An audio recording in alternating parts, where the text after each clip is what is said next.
My name is Edgar, a 30-year-old software developer who once believed family meant everything. Growing up, my parents were my world-supportive, loving present. Then my brother Maxwell returned from college and slowly everything changed. When my parents died unexpectedly in that car crash last year, I was devastated. But nothing prepared me for sitting in that leather chair at the lawyer's office, hearing those crushing words that left me with nothing. Not the family business I helped build, not the home I grew up in, nothing. 1 month after I canceled those transfers, Mom's number lit up my phone. Mortgage is due. My reply was simple, not mine. Before I dive into this story, let me know where you're watching from. Hit that subscribe button if you've ever stood up for yourself when no one else would. Growing up in a tight-knit family shaped who I am today. Some of my fondest memories revolve around our annual trips to Lake Tahoe, where Dad and I would wake up at dawn, grab our fishing gear, and head out on the misty waters. He'd tell me stories about his own childhood while teaching me to cast my line just right. "Patience, Edgar," he'd say. "The best things come to those who know how to wait."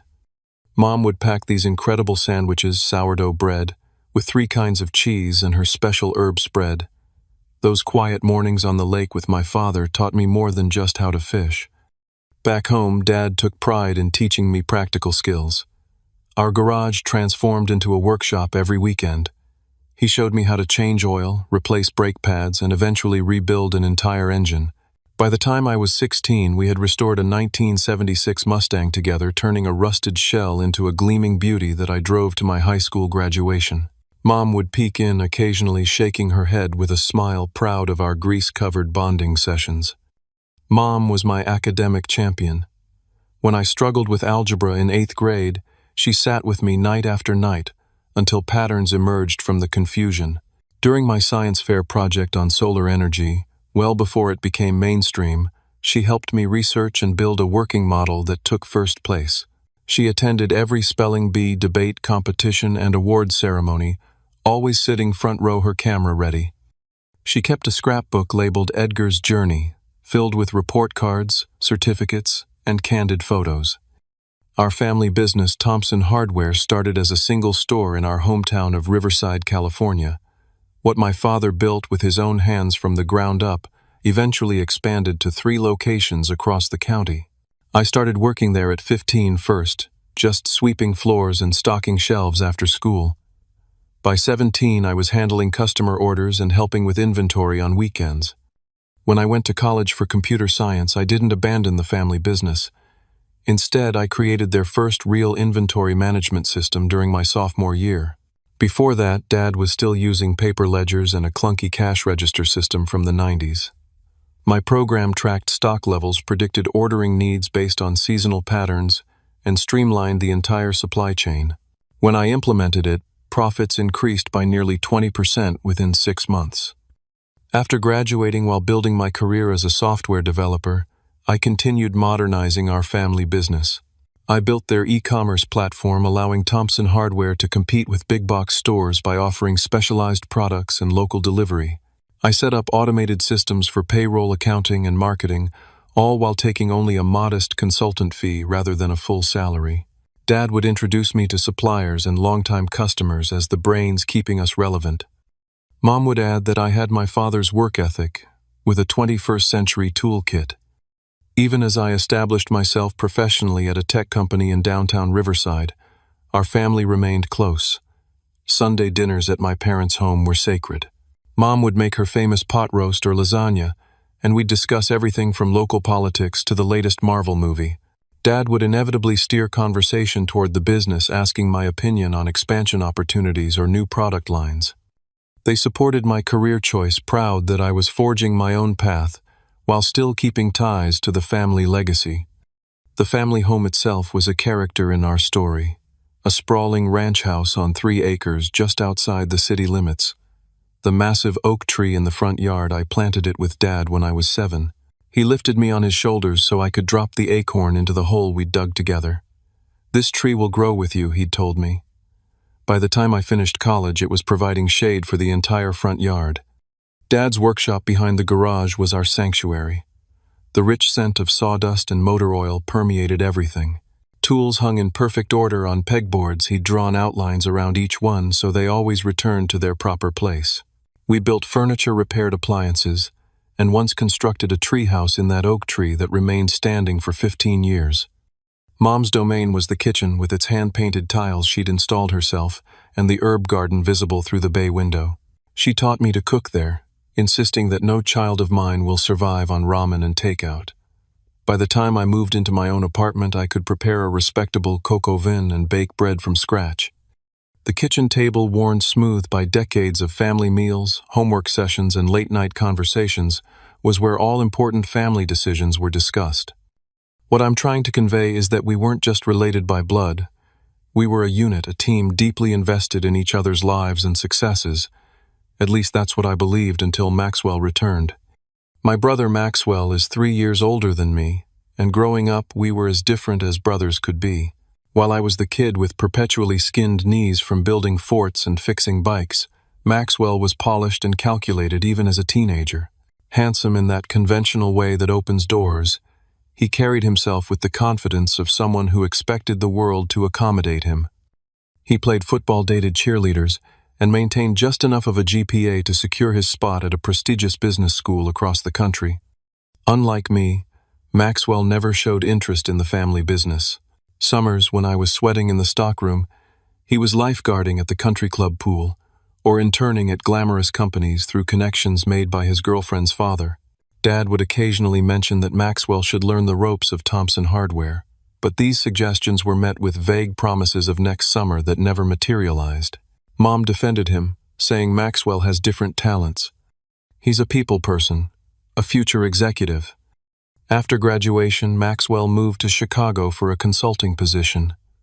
His visits home became increasingly rare. Christmases, occasionally Thanksgiving, a quick stopover when he had business in Los Angeles. Phone calls were brief and infrequent. I remained in Riverside, balancing my tech career with helping at the family business, attending weekly dinners, and being present for my parents' lives. Then 6 years ago, Maxwell called with news. His firm had downsized and he'd been let go, despite what he described as stellar performance reviews. He framed it as an opportunity to reassess priorities and maybe get back to my roots for a while. Mom was ecstatic.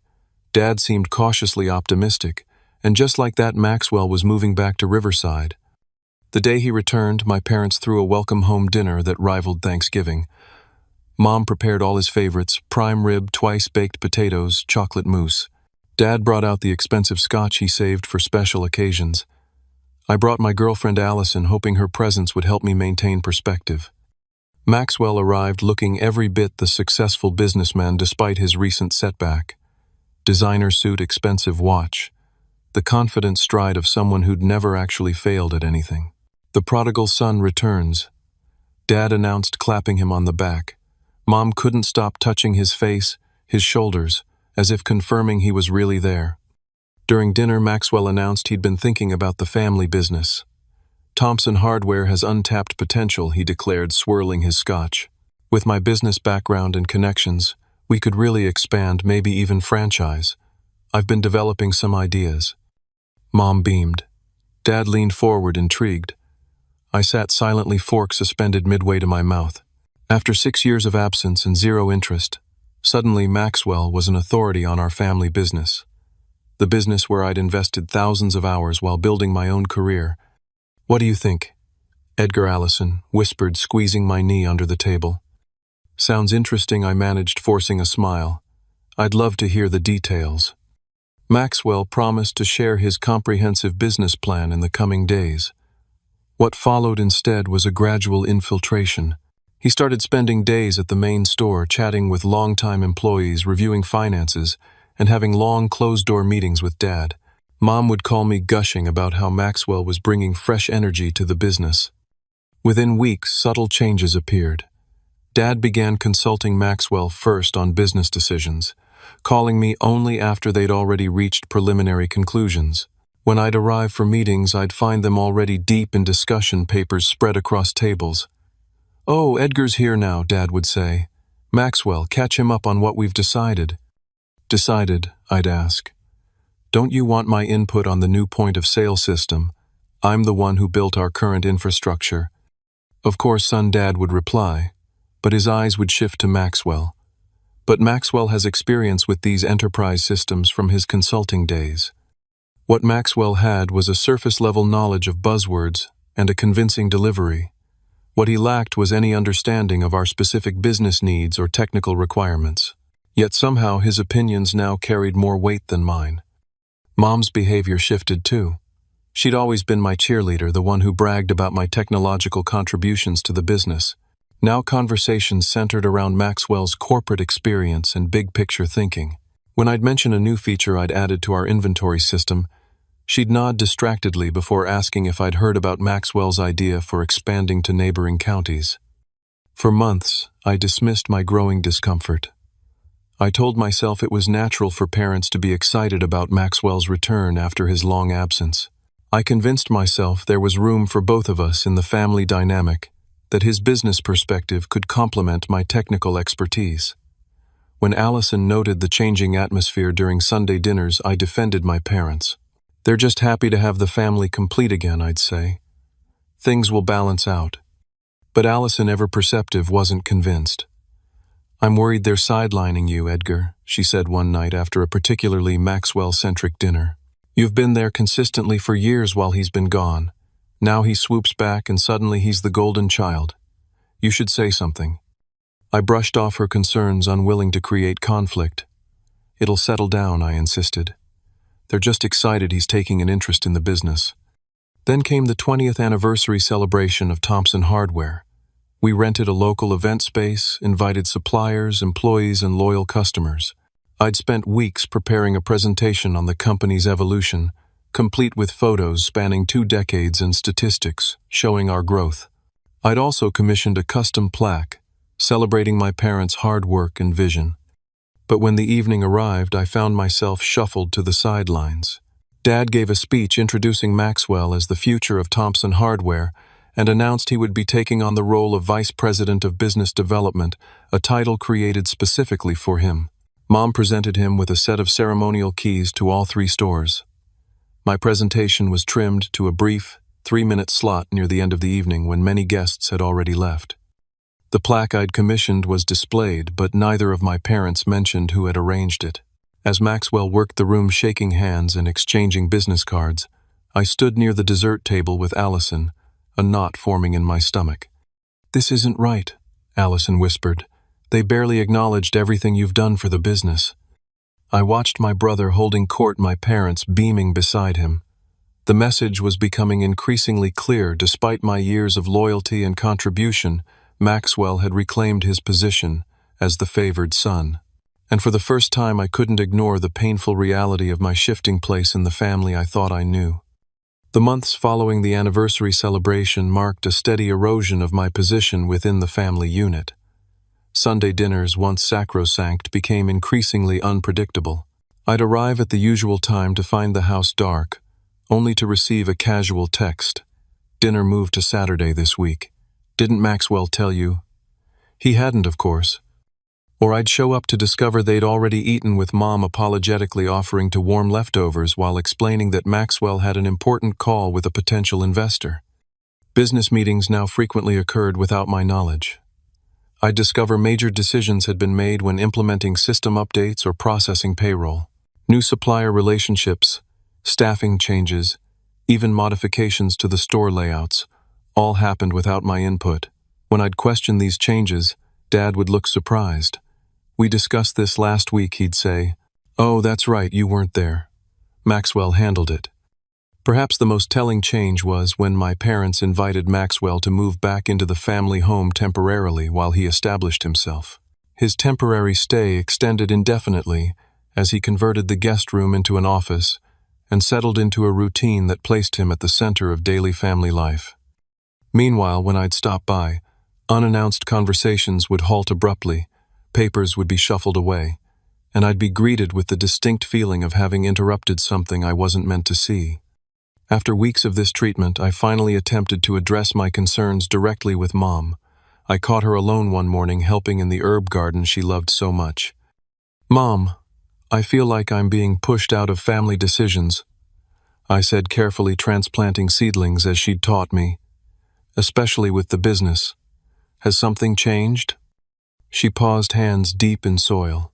Don't be silly, Edgar. We value your input. It's just that Maxwell brings fresh perspectives we need right now. Fresh perspectives are great, I countered, but I've been consistently involved for years. Now I'm finding out about major decisions after they're made. She patted my hand, leaving a smudge of dirt. You're being too sensitive, honey. Maxwell is just eager to contribute after being away so long. Your father and I are getting older. We need to think about succession planning.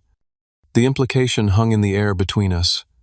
Maxwell was being groomed for succession despite my years of dedication. My conversation with Dad went no better. I cornered him in his workshop, the space where we'd always communicated most honestly. Dad, what's going on with the business? I feel completely sidelined lately. He barely looked up from the cabinet he was sanding. Business is evolving, son. Maxwell's connections are opening doors. His Harvard MBA gives him insights into scaling operations. And my contributions. The systems I built. The customers I've relationships with. He sighed, finally meeting my eyes. Nobody's discounting what you've done, Edgar. But you've got your own career. Maxwell is committing to Thompson Hardware full-time. We need that level of dedication at this stage. The irony was staggering. My own career had never prevented me from investing countless hours in the family business hours Maxwell had spent building his resume elsewhere, until opportunity dried up and he returned home. When I tried to discuss these concerns with Maxwell directly, his response was textbook gaslighting. You're imagining things, little brother, he said with a condescending smile. Mom and Dad appreciate everything you've done, but you've got your tech job, your girlfriend. I'm fully committed to growing the family legacy. There's no competition here unless you're creating one in your head. The final confirmation that something fundamental had shifted came 6 months after Maxwell's return, when I discovered through a casual comment from our accountant that the company was being restructured. Shares were being redistributed, with Maxwell receiving a significant ownership stake, while my minor equity position remained unchanged. Furthermore, his new VP title came with authority to make unilateral decisions, authority that frequently overrode my carefully implemented systems and processes. These developments took a personal toll. I began experiencing anxiety, waking at 3 a.m., with a racing heart, replaying conversations and looking for what I might have done to deserve this treatment. My work performance suffered as I struggled to concentrate. Allison noticed my deteriorating mental state and urged me to create boundaries. You need to protect yourself, she insisted. Your parents are making choices that hurt you. That doesn't mean you have to keep showing up for more pain. My friend Jared was blunter during our weekly basketball game. They're taking advantage of you, he said, blocking my shot.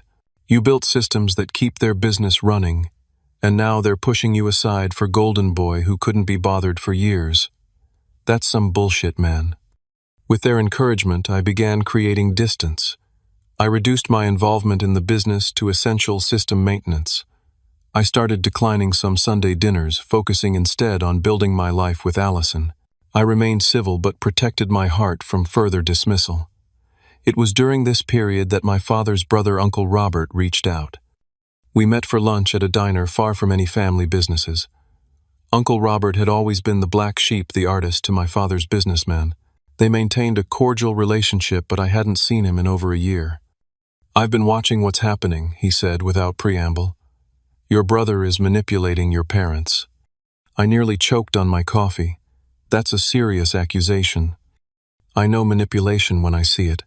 It was your mother's specialty when we were kids. He leaned forward. Maxwell is in financial trouble. His downsizing story. He was fired for ethical violations involving client funds. How do you know this? I have friends in Chicago. Made some calls when he suddenly returned with grand plans for the family business. Uncle Robert's eyes narrowed. He's burning through money, gambling debts, bad investments. He needs access to assets, and your parents' business is his target. It seemed far-fetched, yet it explained Maxwell's sudden interest in a business he'd ignored for years. Uncle Robert urged me to protect myself legally, suggesting I document my contributions to the business and secure copies of original agreements regarding my equity stake. "Your parents are being charmed," he warned.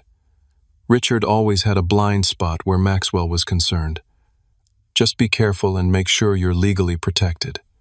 I didn't want to believe Maxwell's intentions were so calculated, but I began paying closer attention to financial reports, noticing discrepancies in expense accounts and unusual transfers that coincided with Maxwell's business development trips. Still without concrete evidence, I hesitated to confront my family with accusations that would only further damage our strained relationship. Instead, I followed Uncle Robert's advice, documenting my work and securing my legal position as best I could, while watching from an increasingly painful distance as Maxwell solidified his place at the center of the family business and the family itself. The call came on a rainy Tuesday evening.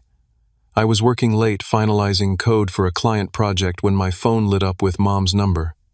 Expecting another canceled dinner notification, I almost didn't answer.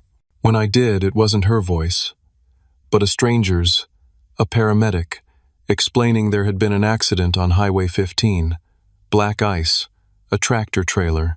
My parents' car had been crushed between the truck and the concrete barrier. The next few hours passed in a blur of emergency room fluorescent lights and antiseptic smells. When I arrived, Maxwell was already there, deep in conversation with a doctor in the hallway.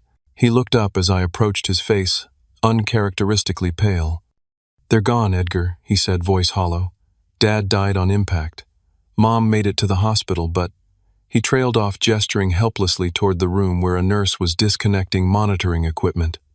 Despite our recent tensions in that moment, we were just two brothers facing an unimaginable loss. I fell into a chair, my legs unable to support me. Maxwell sat beside me, and for several minutes we existed in shared silence, the weight of orphanhood settling over us. The following days brought a temporary truce. We worked together, arranging the funeral, selecting caskets, choosing photographs for the memorial boards. Maxwell handled the obituary and coordinated with the funeral home, while I notified family, friends, and organized the reception. We moved through these tasks mechanically, grief temporarily superseding our differences. The funeral itself was a testament to my parents' standing in the community. The chapel overflowed with people, employees, past and present, business associates, neighbors, friends from church and civic organizations. I delivered a eulogy focused on Dad's work ethic and Mom's boundless generosity. Maxwell spoke about their legacy and commitment to family. We stood side by side, accepting condolences, presenting a united front in our grief. Local businesses sent food for weeks. The hardware stores closed for 3 days in tribute. Sympathy cards arrived by the dozens. In this outpouring of community support, our fractured relationship seemed insignificant. We were bound by shared loss, and for a brief period, I believed this tragedy might heal our rift. That illusion shattered exactly 1 week after the funeral.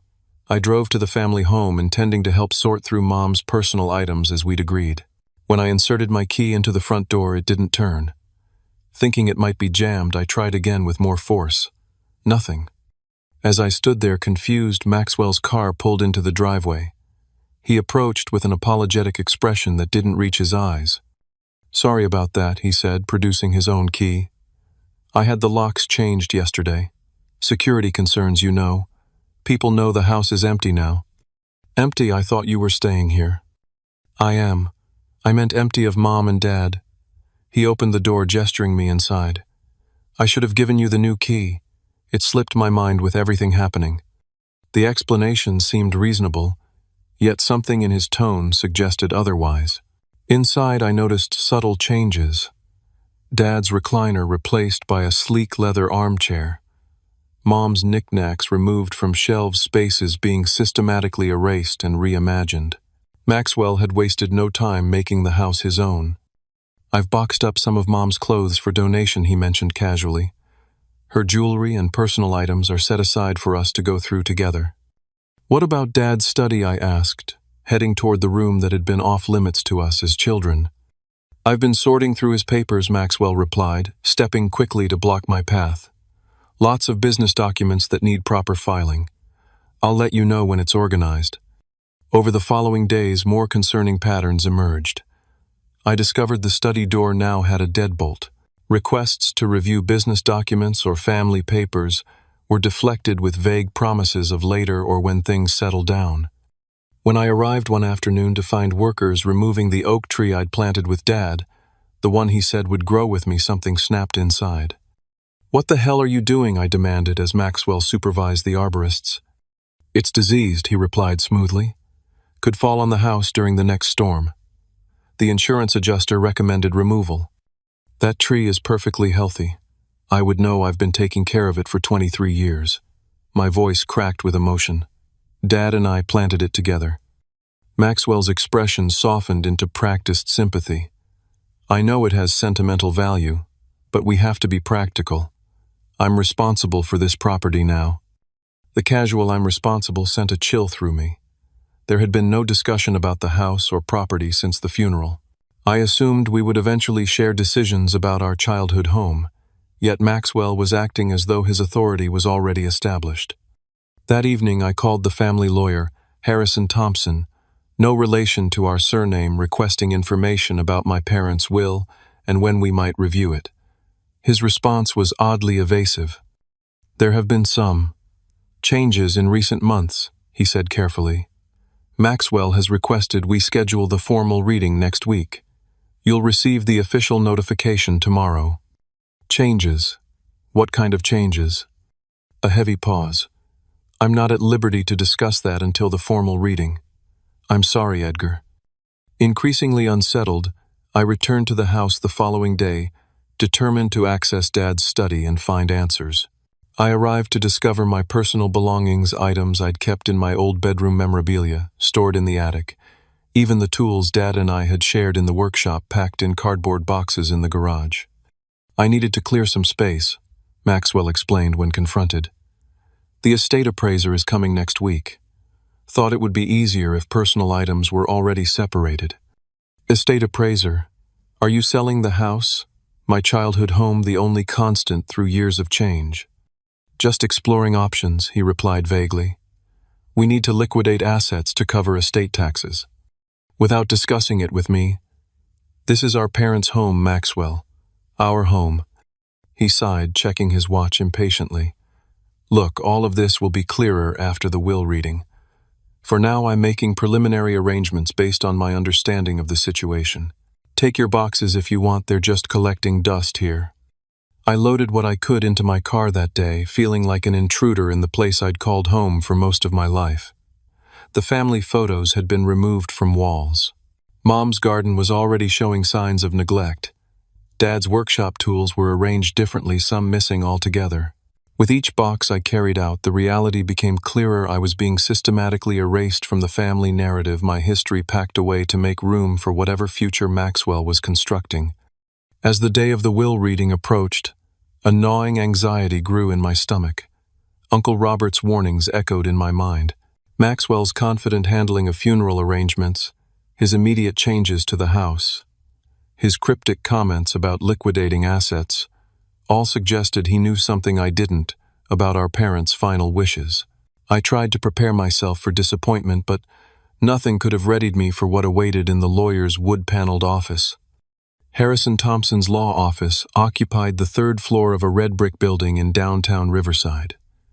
I'd been there before with my father to discuss business matters, but never for something as momentous as this.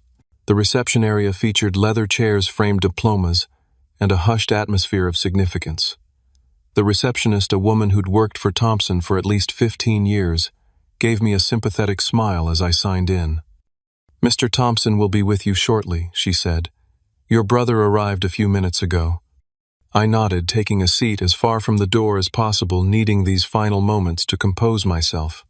My palms were sweating. Despite my attempts to prepare for the worst, hope, stubbornly persisted hope that my parents had been fair, that my years of loyalty would be acknowledged, that Maxwell's recent behavior was just overzealous grief, rather than foreknowledge. Maxwell emerged from the inner office, spotted me, and approached with an outstretched hand. "Edgar, good to see you."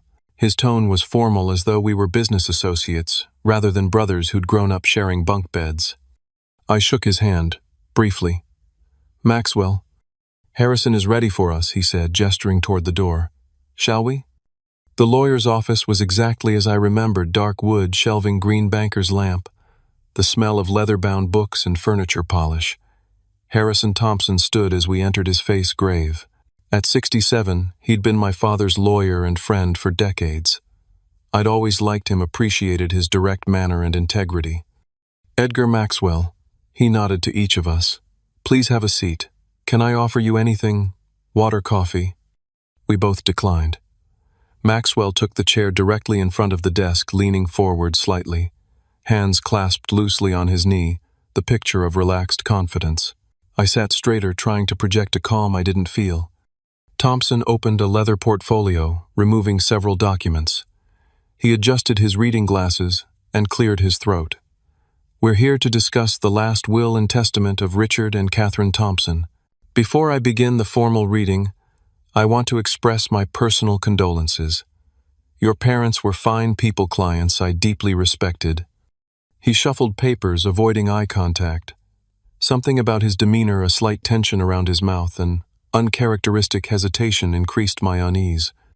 "I'll summarize the key points before reviewing specific bequests," Thompson continued.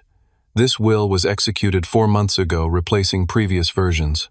Both Richard and Catherine were of sound mind when they signed, with 2 witnesses present as required by California law. 4 months ago, right around the time Maxwell had been having those private meetings with our parents, a cold feeling spread through my chest." Thompson began reading, his voice taking on a formal cadence. "I, Richard Thompson, together with my wife, Catherine Thompson, being of sound mind and body, declare this to be our last will and testament, revoking all previous wills and codicils." Standard legal preamble gave way to the heart of the document, and with each sentence the room seemed to grow colder. "Regarding Thompson Hardware Incorporated, including all 3 store locations, inventory, equipment accounts, and associated intellectual property, we bequeath 100% ownership to our son, Maxwell Richard Thompson. 100%. Not split between brothers, not even a token share for me. The business I'd helped modernize, whose systems I'd built and maintained for years, whose growth I'd facilitated, all to Maxwell. The family residence at 428 Oakwood Lane, including all furnishings, vehicles, and personal property contained therein, we bequeath to our son, Maxwell Richard Thompson. The home I grew up in, the workshop where Dad and I had spent countless hours, Mom's kitchen where she taught me to cook, all mine by memory only now. Our vacation property at Lake Tahoe, including the boat and all equipment stored therein, we bequeath to our son, Maxwell Richard Thompson. The lake house where I'd learned to fish, where I'd spent every summer growing up, where I'd planned to someday teach my own children to swim, also gone. Our investment accounts, retirement funds, life insurance proceeds, and all remaining financial assets we bequeath to our son, Maxwell Richard Thompson. By now, each word landed like a physical blow. I sat rigidly, face expressionless, through tremendous effort, as my entire inheritance, my entire history, was systematically awarded to my brother. Finally, after what seemed an eternity of "to Maxwell, to Maxwell, to Maxwell," Thompson paused, turning a page. "To our son, Edgar James Thompson, we bequeath the sum of $10,000. $10,000. After a lifetime of loyalty, contribution, and love, $10,000 and nothing else. Not even a personal item, a watch, a book. Nothing but a token payment that felt more like severance than inheritance." Thompson continued with minor bequests to distant relatives and charities, but I barely heard him. Blood pounded in my ears. My vision narrowed to the document in his hands, the physical manifestation of my parents' final betrayal. When Thompson finally finished reading, an uncomfortable silence filled the room. He removed his glasses, rubbing the bridge of his nose. "Are there any questions?" Maxwell shifted in his chair. "I believe everything is quite clear, Harrison. Thank you for your thoroughness." His lack of surprise confirmed what I'd suspected: he'd known the contents all along, had probably helped orchestrate them. Edgar Thompson looked at me with something like regret in his eyes. 1,000 questions crowded my mind. Why? How could they? What had I done to deserve this complete dismissal? but I wouldn't give Maxwell the satisfaction of seeing me beg for explanations. "When was this will created exactly?" I asked, my voice surprisingly steady. Thompson consulted the document. It was signed on February 12th of this year. "And the previous will, what did it specify?" A flicker of discomfort crossed the lawyer's face. "I'm not at liberty to discuss previous versions in detail. I can confirm that earlier arrangements included more equitable distributions." Maxwell cleared his throat. "The changes reflect our parents' final wishes, Edgar. They obviously felt the business and properties would be best managed under unified control rather than divided." I turned to face him directly. "Convenient that they reached this conclusion shortly after your return, despite decades of my involvement and your complete absence." His expression hardened momentarily before smoothing into practiced concern. "I understand you're disappointed. This must be difficult to process." Standing abruptly, Maxwell buttoned his suit jacket, a dismissive gesture, signaling the conclusion of business. "Harrison, thank you again. Please transfer the relevant documentation to my office when ready." He turned to me with the air of someone granting a favor. "Edgar, I know this is a shock. Once everything's transferred, we should discuss your future role. There's always a position for you at Thompson Hardware, of course. You'll need to earn your place moving forward, but I'm willing to acknowledge your technical contributions."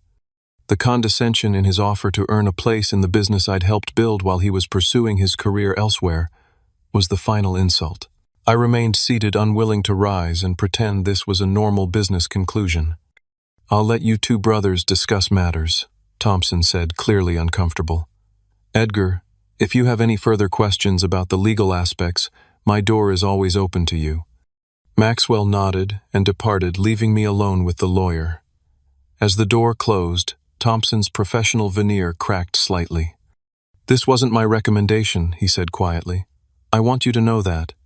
But you executed it anyway." He sighed heavily. "I'm bound by professional obligations. Your parents were adamant about the changes despite my suggestions to reconsider certain aspects. They cut me out completely. After everything." My voice finally broke. "Why?" Thompson removed his glasses again, suddenly looking every day of his 67 years. The timing of these changes was unusual, coming so soon after Maxwell's return, coinciding with your reduced involvement in family matters. My reduced involvement happened because they started excluding me. I can't speak to family dynamics, Edgar. I can only tell you that when they signed this document, they believed they were doing what was best." He hesitated, then added, "Though between us, I'm not convinced they had all the relevant information when making that determination." He didn't elaborate further, but his meaning was clear enough. Maxwell had influenced their decision, perhaps with selective or manipulated information. It provided cold comfort. Regardless of how it happened, my parents had signed a document explicitly disinheriting me. Whatever manipulations Maxwell might have employed, they had chosen to believe him over their decades of experience with me. As I left the office, the bright California sunshine seemed a mockery of the darkness that had descended on my life. Everything I had believed about my family, my place in it, my parents' love, all called into question by a few sheets of paper and a fountain pen signature. I sat in my car for nearly an hour, unable to drive, unable even to cry, suspended in a state of shock that felt like floating outside my own body. When I finally started the engine, I had no destination in mind. I couldn't face returning to my apartment where Allison would be waiting with hopeful eyes. I couldn't bear calling Uncle Robert to confirm his warnings had been justified. So I drove aimlessly, eventually finding myself at the beach 20 miles away, watching waves crash against rocks with indifferent persistence. Nature continuing its cycles, unconcerned with human betrayal. That evening, as the sun set over the Pacific, I finally allowed myself to fully feel the magnitude of what had happened. Not just the material loss, substantial though it was, but the deeper wound of knowing my parents had deemed me unworthy of their legacy. With that recognition came the first glimmer of something beyond grief and shock, a slow-burning anger that would eventually fuel what came next. I spent that night on Jared's couch, unable to face Allison and her inevitable sympathy. By morning, the initial shock had hardened into something more focused. I called in sick to work for the first time in 3 years, and began methodically evaluating my options. My first call was to Eleanor Reeves, a lawyer specializing in estate litigation. We met that afternoon in her downtown office where I laid out the entire situation, my years of contribution to the family business, the sudden changes after Maxwell's return, and the suspicious timing of the new will. "Can I contest this?" I asked, after explaining everything. They cut me out completely just months before their death after decades of having me involved in the business. Eleanor reviewed the documents I'd brought her, expression grave. Contesting a will in California requires proving either undue influence, fraud, duress, or lack of capacity. It's not enough to show the distribution is unfair. You need evidence your brother manipulated your parents, or that they weren't mentally competent. What about the timing, 4 months before their death, after my brother had been back for less than 2 years? Suspicious timing helps, but isn't conclusive, she explained.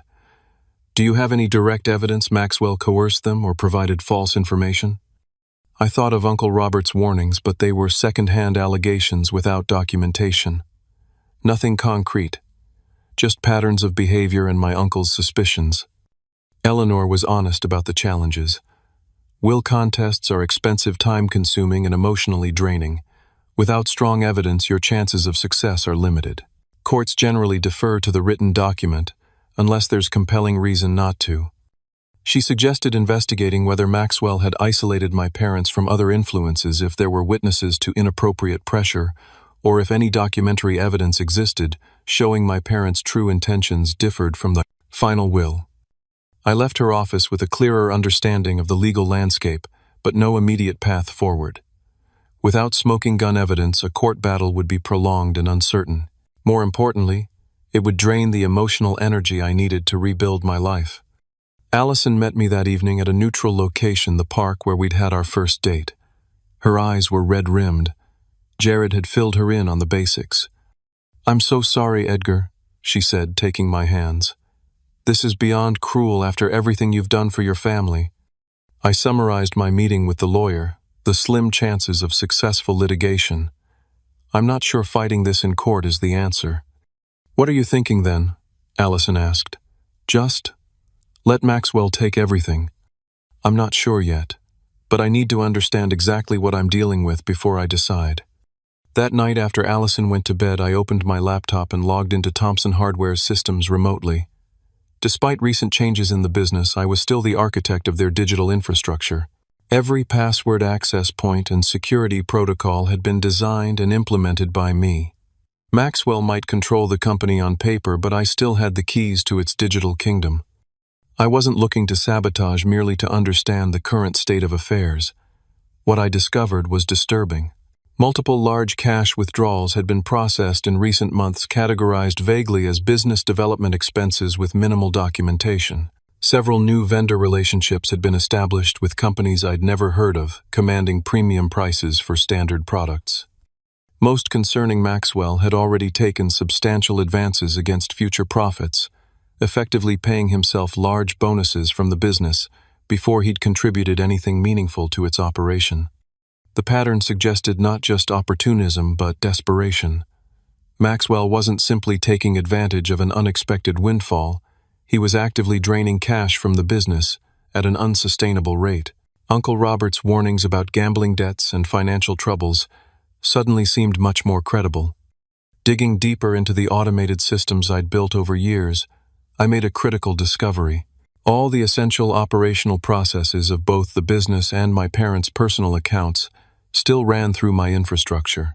Utility payments for all 3 stores, and the family home mortgage payments, insurance premiums, payroll, supplier payments, all flowed through automated systems I had meticulously created and maintained. Maxwell might legally own everything now, but he remained dependent on the invisible architecture I'd built.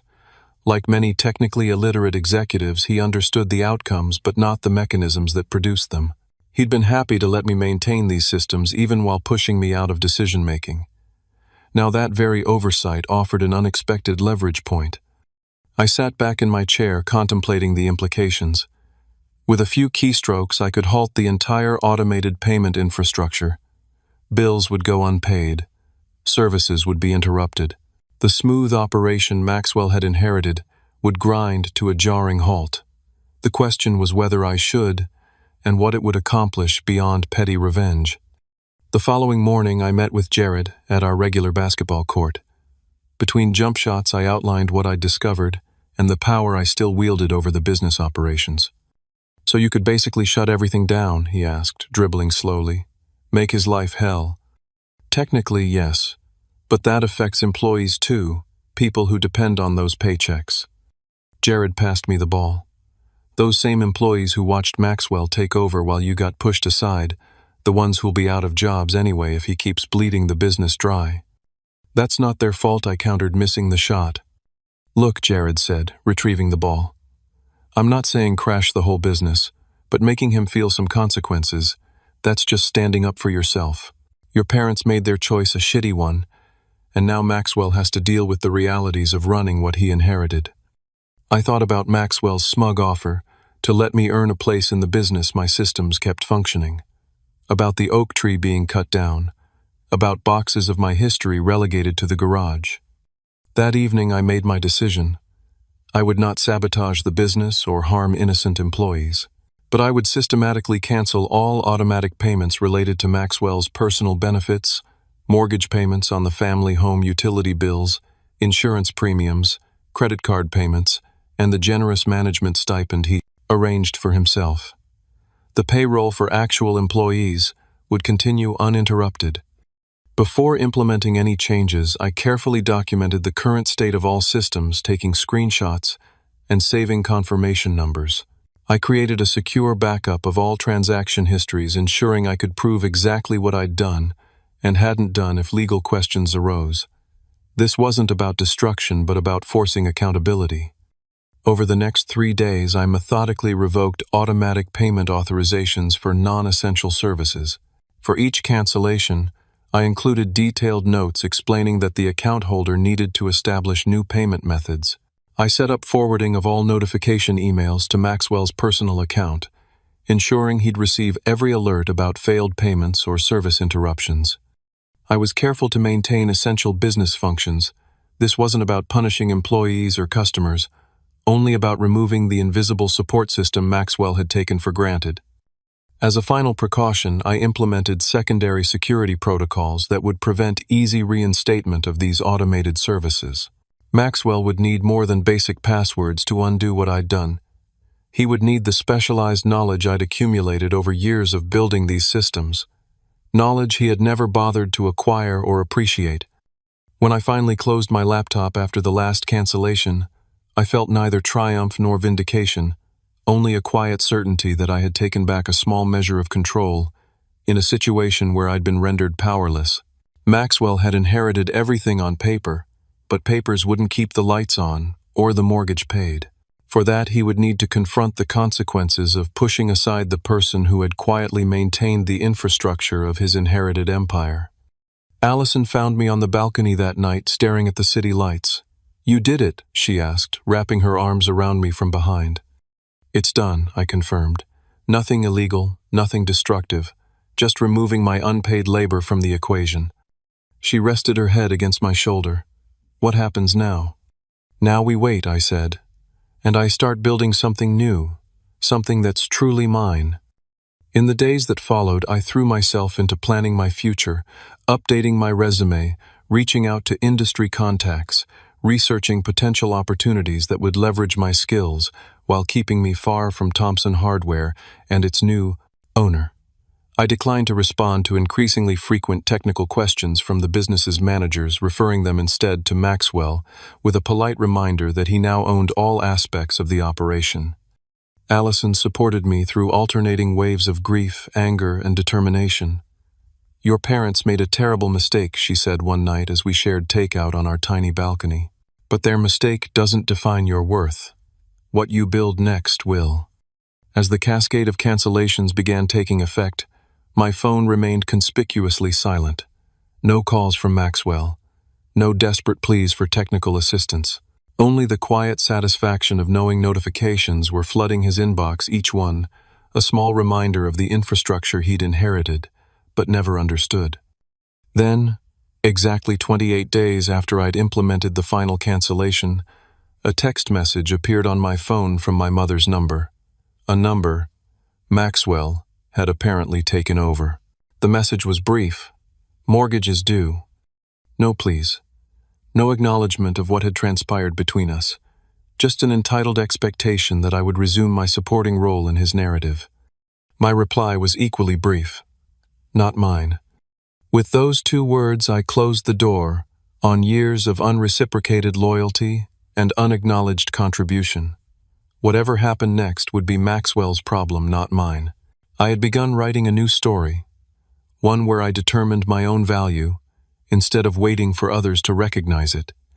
The aftermath of my "not mine" text was exactly what you might expect, an explosion of angry calls and messages from Maxwell. I blocked his number after the 3rd voicemail, which devolved into threats and obscenities. Through mutual acquaintances, I learned the family home had received shut-off notices for utilities.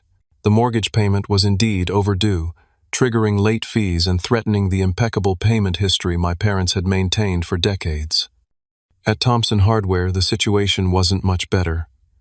While I'd maintained essential business functions like employee payroll, Maxwell's personal draws from company accounts had been terminated. Without my systems automatically balancing accounts and ensuring adequate cash flow, the business operations became increasingly chaotic. Vendors who weren't paid on time began demanding payments before delivering stock. The custom-built inventory management system that had optimized ordering for years began showing errors because no one was maintaining it properly. 2 weeks after my text message, Maxwell's lawyer, not Harrison Thompson but a more aggressive litigator from Los Angeles, sent a formal letter accusing me of sabotage and unauthorized access to company systems. The letter demanded I restore all automated functions immediately or face legal consequences. My new lawyer, Eleanor Reeves, responded with a masterfully crafted letter of her own. It detailed every system I had personally created, the hours of unpaid maintenance I'd provided over years, and the careful documentation of each canceled automation. She emphasized that I had not destroyed data-corrupted systems or hindered essential business operations. I had simply discontinued providing free technical support to a company that had explicitly excluded me from ownership. My client has no legal obligation to provide unpaid services to Thompson Hardware or its owner, her letter concluded. Mr. Maxwell Thompson now owns these systems and bears full responsibility for their operation. Should he require technical assistance, Mr. Edgar Thompson would consider providing consultation services at his standard industry rate of $200 per hour with payment required in advance. The letter effectively stalled any legal action. Maxwell couldn't claim I'd damaged company property when I'd simply stopped maintaining it for free. His lawyer would have advised him that pursuing the matter would likely expose his own financial mismanagement to court scrutiny, something he clearly wanted to avoid. 3 days after this legal exchange, I received an unexpected visitor at my apartment, Harrison Thompson himself. The family lawyer looked uncomfortable standing in my modest living room, declining my offer of coffee. "I'm here, unofficially," he began. "Maxwell doesn't know I'm speaking with you. What can I do for you, Harrison?" He sighed heavily. "Things are deteriorating rapidly at the business. Maxwell is struggling with the realities of management. Several key employees have resigned. Vendors are demanding payment terms be revised. The bank is asking questions about cash flow projections. Sounds like standard business challenges the owner should address," I replied neutrally.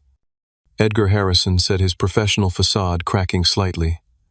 "Your father built that business from nothing. Whatever happened with the will, I know, he wouldn't want to see it collapse like this. Is there no middle ground here? No way to preserve his legacy?" I studied the older man thoughtfully. "Are you asking me to rescue the business for Maxwell's benefit? I'm asking you to consider what your parents would have wanted for the business, for the employees who depend on it, for the community it serves." It was a shrewd appeal to my better nature, one that might have worked weeks earlier. But I'd had time to process my grief, my anger, and ultimately to reach clarity. What my parents wanted was made explicitly clear in their will, Harrison. They wanted Maxwell to have everything. They wanted me to have nothing. I'm simply respecting their wishes by removing myself completely from the equation. I paused, letting the words settle. Maxwell owns a business he knows nothing about running. That was their choice, not mine. Harrison looked pained but nodded slowly. I understand your position, but if you change your mind— I won't, I said with finality. But I appreciate your concern for my father's legacy. It's more than my parents showed for my contributions to building it. After Harrison left, I felt a strange lightness. For the first time since the will reading, I had articulated my position without anger or bitterness, just a clear-eyed acceptance of reality. My parents had made their choice. Maxwell was living with the consequences, and I was finally free to build something new. That freedom was tested a week later when Maxwell himself appeared at my workplace. I was leaving for lunch when I spotted him waiting beside my car in the parking lot, looking considerably less polished than during our last encounter. His designer suit had been replaced by rumpled khakis and an untucked button-down. Dark circles shadowed his eyes. 5 minutes, he said as I approached. Just give me 5 minutes. Against my better judgment, I agreed. We sat in a nearby park, the late autumn sun casting long shadows across the grass. The business is in trouble, he began without preamble. The systems you built, no one understands how they work. The documentation is incomplete. The documentation is comprehensive, I corrected. It just requires technical knowledge to interpret knowledge you never bothered to acquire while pushing me out. He winced, but continued. Look, I know things got complicated, but this is our parents' legacy. You worked hard to help build it. Do you really want to see it fail? What exactly are you asking for, Maxwell? Help me stabilize things. Restore the automated systems. Train someone if you won't do it yourself. He hesitated clearly, struggling with the words, I'll compensate you fairly. Compensate me, I repeated flatly. You inherit everything our parents built, everything I helped build, and now you offer to compensate me for saving what you're running into the ground. What do you want then? Frustration edged his voice. A public apology. Fine. A position in the company. It's yours. Name your price. I studied my brother, really looked at him perhaps for the first time in years. Behind the entitlement and manipulation was something I hadn't expected to see: fear. Maxwell wasn't just worried about losing his inheritance. He was terrified of failing, of being exposed as incapable of managing what had been handed to him. I don't want anything from you, I said finally. Not money, not a position, not an apology. The business, the house, they're yours exactly as our parents intended. So are the responsibilities that come with them. So you'll do nothing, just let it all collapse. Desperation crept into his voice. That's entirely up to you. You're the owner now. I stood, signaling the end of our conversation. Not mine, remember? As I walked away, Maxwell called after me. Is this what it's all about? Punishing me. Punishing them through their precious business. I turned back briefly. No, Maxwell. It's about finally recognizing the truth of what they decided. They chose you. They decided you should have everything, and I should have nothing. I'm simply honoring their wishes by removing myself completely from the equation. You wanted it all. Congratulations. It's all yours, including the consequences. That confrontation proved to be the turning point in my healing journey. Something shifted within me, a release of the last lingering hope that my family might somehow recognize my worth, acknowledge the injustice. In letting go of that hope, I found unexpected freedom. 2 days later, Uncle Robert called with news.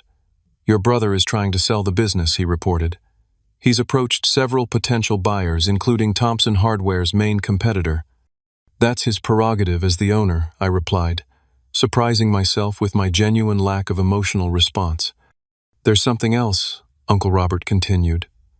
When I was helping clear some things from my storage unit, I found a box your mother asked me to hold last Christmas. It has your name on it. The box contained letters, dozens of them written by my parents over the years but never sent. Birthday reflections, Christmas thoughts, notes about proud moments. The most recent was dated just 3 weeks before their accident, expressing concern about my increasing distance and confusion about why I'd been missing family dinners. We miss your presence, my mother had written. Maxwell says you're busy with your own life now, focusing on your career, but it doesn't feel right. We keep trying to reach you. The realization was like ice water. Maxwell had been intercepting communications, isolating my parents, while feeding them a narrative of my voluntary withdrawal. The manipulation was even more calculated than I'd imagined. I shared the letters with Allison, who had stood by me through every phase of this difficult journey. "Does this change anything?" she asked gently, knowing they still cared. I considered carefully before answering. "It explains some things, but it doesn't change the outcome. They still signed that will. They still chose to believe Maxwell over decades of evidence about who I was, who he was. They were victims of manipulation, yes, but they were also adults who made choices. And now I focus on building something new, something that's truly mine." In the months that followed, I channeled my energy into creating my own software consulting business, specializing in the same inventory and payment systems I'd perfected at Thompson Hardware. Jared joined me as a partner, bringing his sales expertise to complement my technical skills. Allison supported the venture with her marketing background, helping us establish a distinctive brand.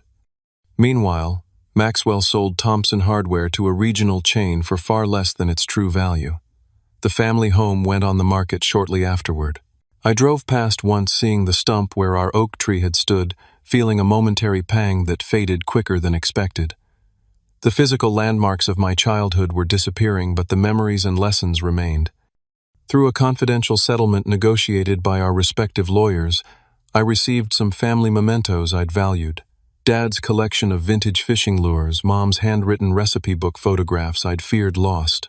Maxwell kept the bulk of the inheritance, but addressing his financial mismanagement had significantly diminished its value. He eventually moved to Arizona to work for a former business school classmate, our paths unlikely to cross again. Forgiveness didn't come easily or completely. Some wounds leave permanent scars, but I gradually reached a place of acceptance, not for my parents' or brother's sake, but for my own peace. Their choices reflected their limitations, not my worth. In walking away from the family business, I discovered my own capacity for resilience, creativity, and ultimately success on my own terms. 2 years after that devastating day in the lawyer's office, my consulting business was thriving, serving clients across 3 states. Allison and I were engaged planning a small ceremony focused on quality time with friends who'd become our chosen family. We'd purchased a modest home with a yard where I'd planted an oak sapling of my own, a symbol not of what was lost, but of what could still grow from difficult beginnings. The inheritance I ultimately received wasn't measured in dollars or property. It was the hard-won knowledge that my value wasn't determined by others' recognition. That loyalty should be reciprocal, not exploitative. That sometimes walking away is more powerful than fighting for scraps of acknowledgement from those unwilling or unable to provide it. The true legacy isn't money or buildings or businesses. It's the values we live by and the relationships we nurture. My parents failed that lesson in the end, but their failure became my education. Now I build each day on a foundation of mutual respect, clear boundaries, and the freedom that comes from defining success on my own terms. Have you ever had to walk away from something you helped build to preserve your self-respect? Or struggled with family members who couldn't see your true value? Share your story in the comments below. Don't forget to like and subscribe for more real-life journeys of overcoming family betrayal and finding strength in starting over. Remember, sometimes the most powerful thing you can say is simply, "Not mine."